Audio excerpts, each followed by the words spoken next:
It's arancini time, or arancine in Palermo. About 4 or 5 tablespoons of extra virgin olive oil. We want to put the onion in there, 1 liter of vegetable stock. Put 120 grams of butter in the pot. We're going to add 1 tablespoon of the tomato paste. We are going to add the rice. Now we put the lid on and we let it cook. When the rice is ready, we put a nice amount of butter. We're going to put the pecorino or parmigiano, extra virgin olive oil. Now we do the soffritto. So we have the celery, carrots and the onions, the beautiful ground beef. What we're going to do now, we're going to put the peas, tomato paste, break some basil leaves in there, a little splash of water. We want to gently cook it on a medium-low heat for about 20 minutes, okay? I put just a little bit of butter. We get the cold rice and now we make the bowl.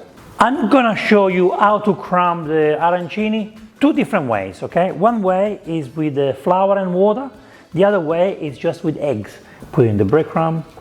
To fry the arancini, you're looking at between 5 to 7 minutes. Homemade tomato sauce if you can.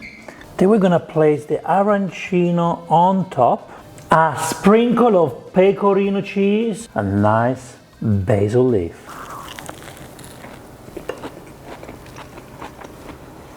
Crunchy.